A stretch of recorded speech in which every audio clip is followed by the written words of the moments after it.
नबनेको नि धेरै भइसकेको रहेछ। आई होप तपाईहरु सन्चै हुनुहुन्छ एन्ड अहिलेको समय एकदमै नै आइफ्लूको समय छ। So take care and stay safe भन्दै आज चाहिँ म तपाईहरुलाई बौद्धेश्वर झरना टोखा लादैछु।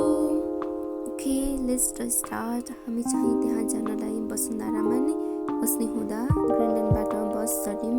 तर तपाईहरु जुनसुकै ठाउँबाट आउँदा चाहिँ समकुशी चोक आउनु पर्ने हुन्छ। त्यहाँबाट 9.1 किलोमिटर रहेको छ। तपाईहरु आफ्नै प्राइभेट साधनबाट या पब्लिक बसबाट आउन सक्नुहुनेछ।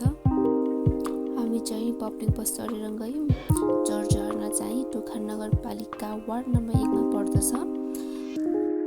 अनि हामी चाहिँ बसबाट चढ्यौं। बसबाट चढिसकेपछि मेबी 15 मिनेट या 10 मिनेट लाग्छ हाइकिङ गर्नलाई। थोरै नै बाटो छ।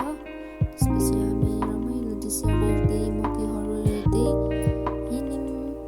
फाइनली गाइस हामी अहिले चाहिँ टोखा झरनामै आइपुग्यौं। अनि झरना चाहिँ तलदेखि माथिसम्म हेर्नु कस्तो राम्रो वाउ फिल भयो। यताउता घुमिसकेपछि हामी मन्दिरतर्फ लाग्यौं। मेन झरना चाहिँ यहाँ रहेको छ।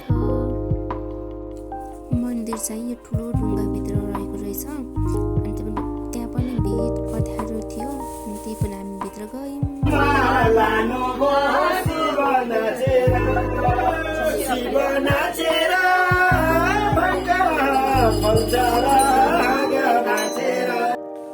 मन्दिर दर्शन गरिसकेपछि हामी बाहिर आयौँ।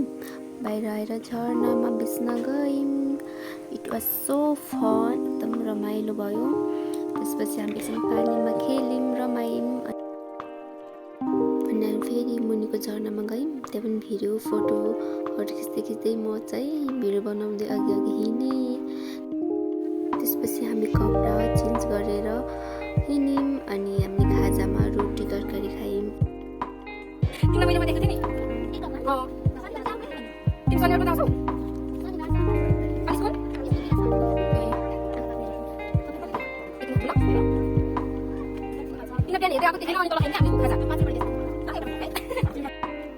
हामी त्यसपछि फर्किने क्रममा चाहिँ धेरै मान्छेहरू झरेर थिए। कति धेरै मान्छेहरू।